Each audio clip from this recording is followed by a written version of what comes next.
So today I am in Phnom Penh, Cambodia, and it's very bright. That's why I'm squinting. I haven't turned completely Asian. I'm at this place called Pool Top Guest House. You can see it's on the top. There's a pool. It's not too expensive here. And behind me, we have the river, which is part Mekong, part something else, which I'm gonna tell you right now. And it's actually a really interesting river. It's where the ocean meets fresh water. And during the course of the year, it expands, it contracts, it overflows, and it's a very unique geological location in the world. But anyway, I'm just going to explore Phnom Penh a little bit. I've been here, but it was 10 years ago and things have changed a lot. Phnom Penh, since 2013, has actually grown 30% in size. And there are now skyscrapers and cranes everywhere in the background. You can see the cranes and skyscrapers popping up all over the place. That's because there's a shitload of Chinese money coming into this country, and they are just building like you wouldn't believe. So let's go take a little look around Phnom Penh. If you want to get around to Phnom Penh, the best way is with a tuk-tuk, and you can get them on Grab or you can negotiate. They're not very expensive at all. I'm going 2 kilometers and it's costing me about $1 USD. And it's a fun way to get around.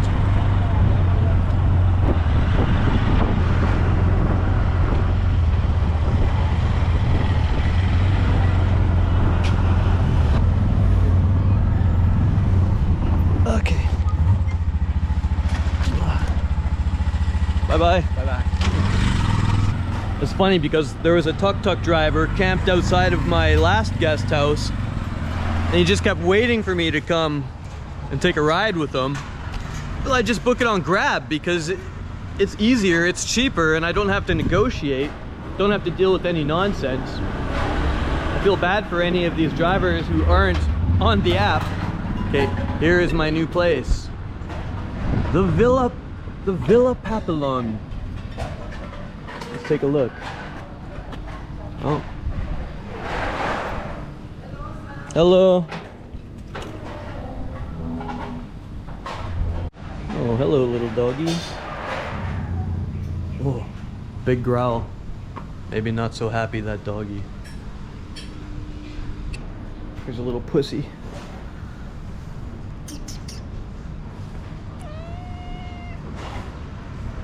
Okay. I'm here in this restaurant and they're making me an omelette. Okay, omelette. What's their restaurant name? Chitra. Chitra. Yes, Chitra. There it is. That says Chitra. Yes, Chitra. In Khmer. It's Khmer? Khmer? Not Khmer. Khmer. Khmer. Khmer. Okay, what is that? Let's take a look at some of the prices here. Everything is actually listed on this menu, at least, in USD. So you can see you can get some corn with snail oil for 2.5 USD. Tom yum shrimp is 3.5 USD. And yeah, everything's in American prices. It's really interesting. You can get some blue cauliflower for 3.5 USD. What is blue cauliflower? I have no idea. And beef noodles, 3.5 USD. See, it's a dual currency system in Phnom Penh. So some things are in Rial and some things are in USD. All right, it's breakfast time. Here's a nice little omelet.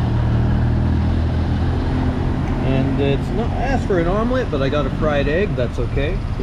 With some vegetables. And some rice, of course. And I'll try this, whatever this is. It looks like garlic. Oh yeah, that's a lot of garlic. It smells amazing. Get a couple of those bad boys on there. Make sure no girl wants to kiss me ever again. Let's go.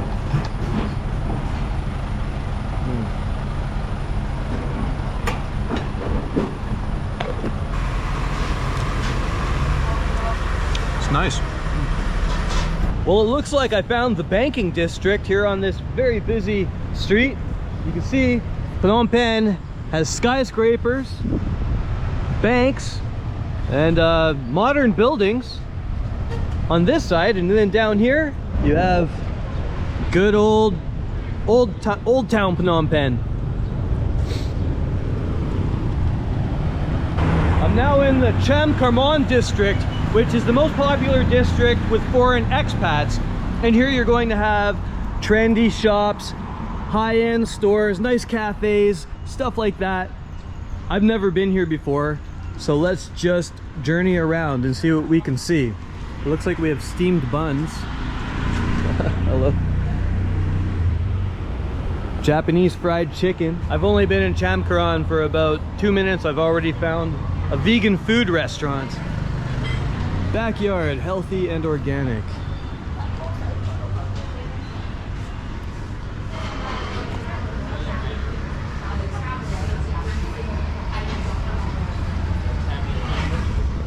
Yeah, so if you're a vegan hipster, there's a place for you in Phnom Penh.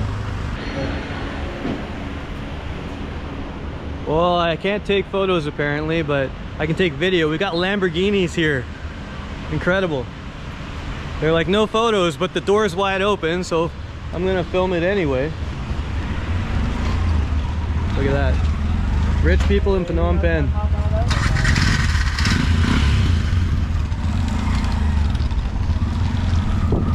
Yeah, they're telling me no photo, but the door is wide open so everyone can see the sports cars. This is a very trendy neighborhood. Look at this. We've got beautiful bars out here with nice patios. This is obviously a foreigner enclave.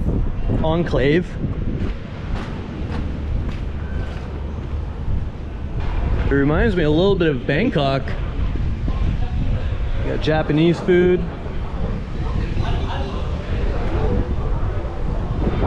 Expensive buildings, nice cars.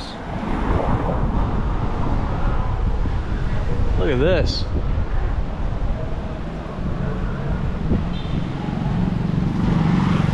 Fancy schmancy. That's a lot of Chinese money here. I love these beautiful old buildings. What a great looking building. Here's some prices. You can see you can get an oil massage for $10 US, a casual massage for $5, and if you want air conditioning, it's $5 extra. So a little note about safety in Phnom Penh. I was told you have to watch out for people who snatch your phone. People who will snatch your phone when you're walking down the street. How rude. And people who will snatch your phone, and people who will grab your bag right off your back. So you have to be aware when you're walking around Phnom Penh for purse, bag snatchers, phone snatchers, and potentially GoPro snatchers. Here's another trendy store, Japanese textile designer. Yeah, Phnom Penh has got some luxury.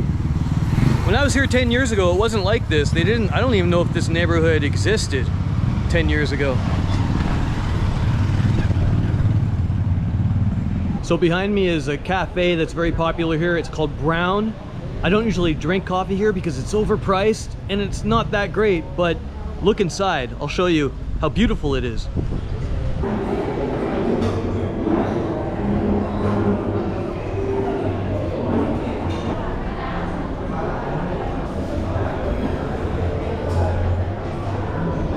All right, now I'm gonna go check out this place called the Russian Market.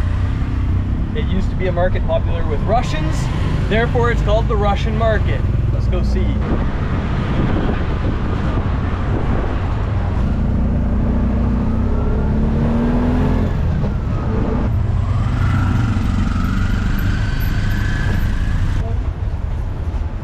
All right, Russian Market, here we go. Looks like you can get all kinds of winter coats here. I don't think it ever gets cold enough to need a winter jacket, but they're nice. They're nice jackets. Look at that. Alpine Pros, North Face.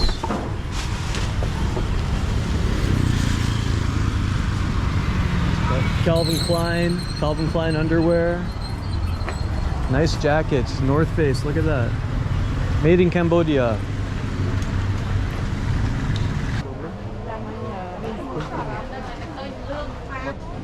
Check this out, they have these trekking sandals I've been kind of interested in. Let's see how much these are. So today, it's your place. How much are the shoes? Kin 25. $25? Yeah. Sir, Bernie 17. Those ones are 20 and those ones are $25. Kin Okay, thank you. 20, okay. Ah. So it's $25 for the keen, or $20 for these guys, US.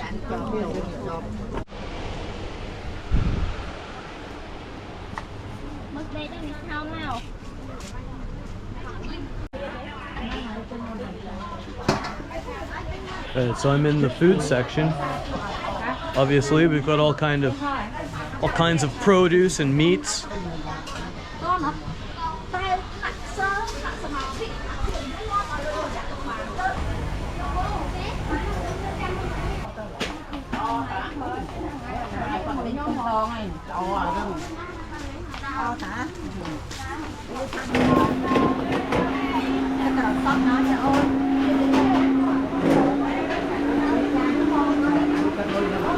There's never a dull moment in the Russian market. I'm checking out these hammocks here you can get at the market with mosquito nets. And the lady here, she's saying it's about $8. Are they made in Cambodia?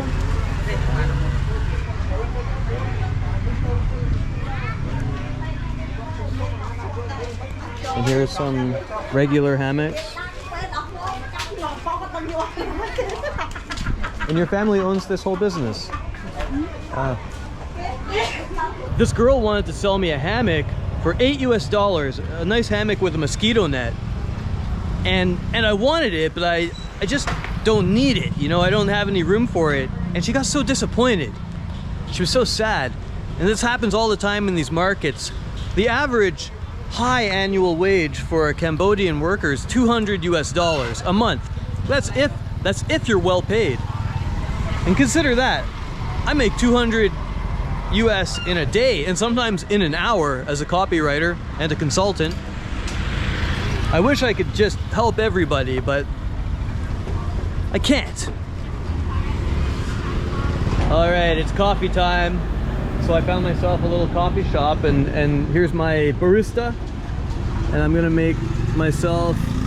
to buy myself a nice hot cappuccino. So it's 4,000 riel for $1 US. And so this would be $1.5 US for a cappuccino here in Phnom Penh.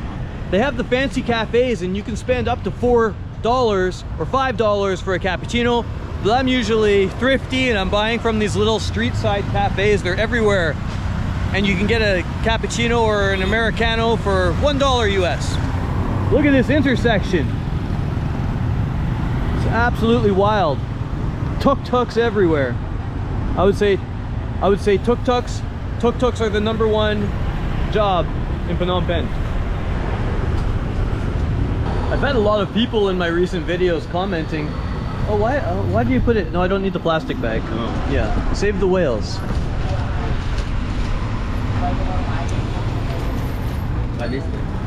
Thank you. All right.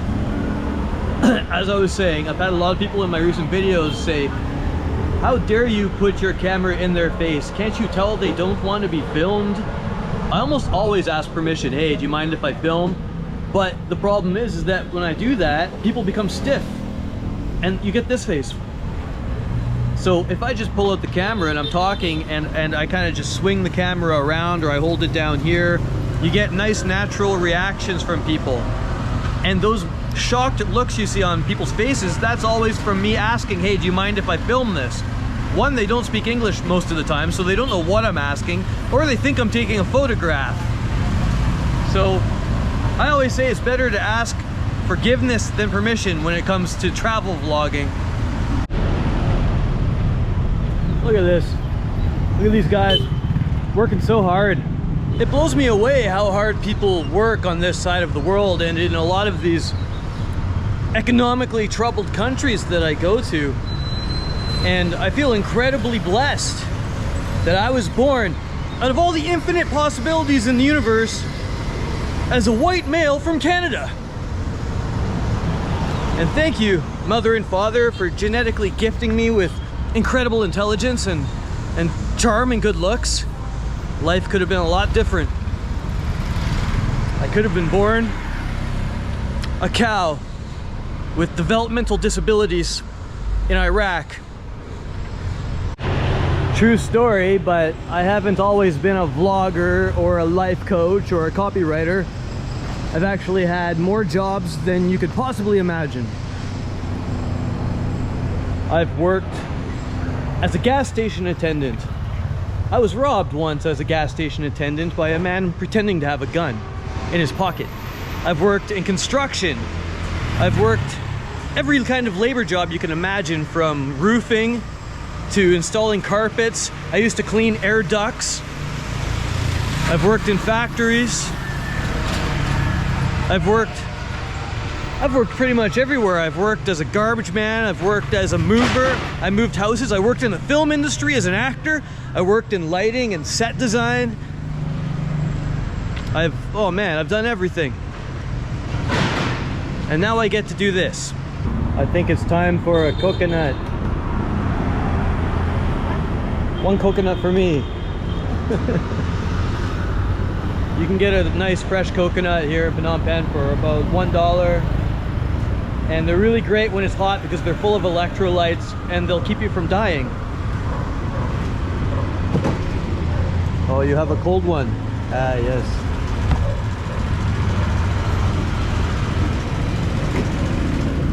Everybody's coming to enjoy their coconuts.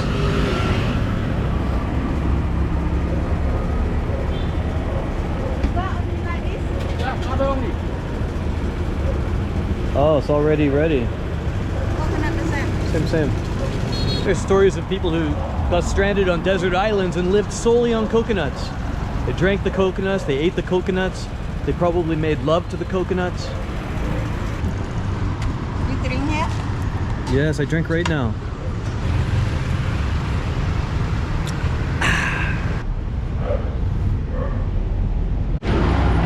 Just look at this, 2 new skyscrapers going up. Cranes everywhere. And on the river too, so many skyscrapers going up. I hope they don't put too many skyscrapers in the city. It just totally ruins the look of so many cities when they just build these big ugly skyscrapers and completely obliterate the view, obliterate the nature. It's terrible. Well, what do we have here? It looks like an ancient Khmer burial site. Let's go check it out. White people. So today, can I see? You're painting. Yeah. You're painting.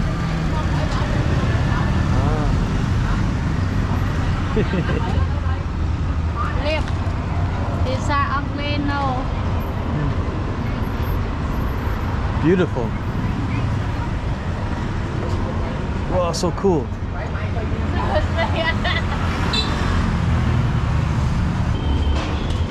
So today, hi. Look at it. The cat has his own little house.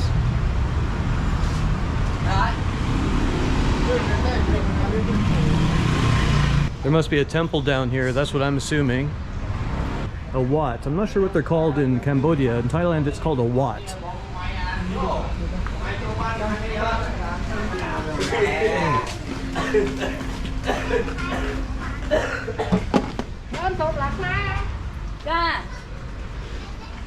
Oh, I love alleyways. There's always something exciting happening in an alleyway in Asia.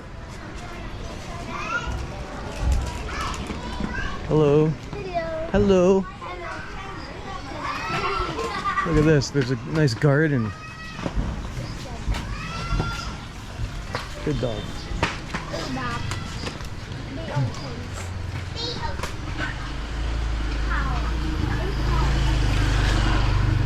I took a wrong turn. I'm in the wrong neighborhood. The wrong side of the tracks. Yeah, cafes, pizza, bars. So apparently this Basak Lane area doesn't really start hopping until 5 p.m. After dark, then it gets a bit more rowdy, I'm assuming. Check out some of these bars. Whoa. Nice restaurants.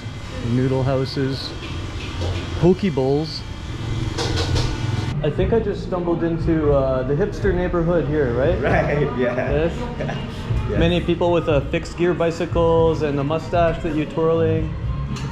We have like a lot of unique jewelry here. And that's your store? What does it say? Souvenir. It's a name. That's a name. Is it yours? You make the jewelry? My sister made it. Your sister made it. Yeah, I'm more like support as a seller. You're helping. You're the saleswoman and she's the artist. Oh, this is Ganesh, right? Yes. Yeah. What else do we have down here? Custom earrings. Yes. Where did the earrings come from? This is polymer clay and handmade here in Phnom Penh. Yes. Oh, it's handmade in Phnom Penh. Yes. And what is all this? This is white cement, and some of the material is recycled from the bottle. From bottles? Yeah. Oh, I see. Yeah, there's bottles inside of the ceramics. Cool. And what is this? It's the washable pad for women period. Sorry? Washable pad. Washable pads. Oh, for women. Ah. Okay, I don't need this one.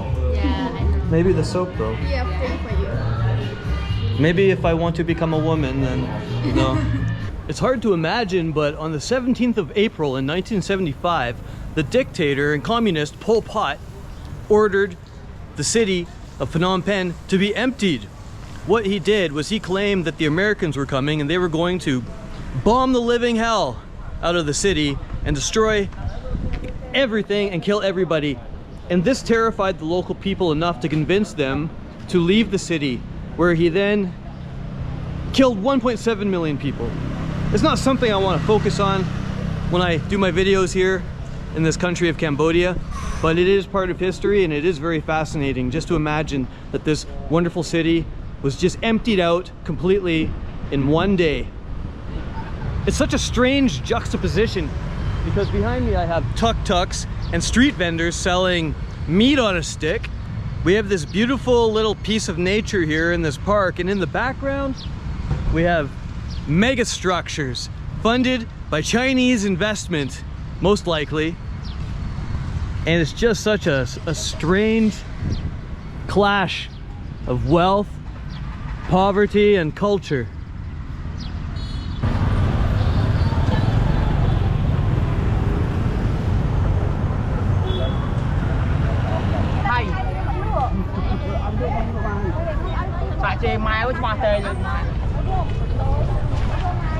And here we go, that's the end of my journey today here in Phnom Penh. And just take a look at this magnificent river behind me.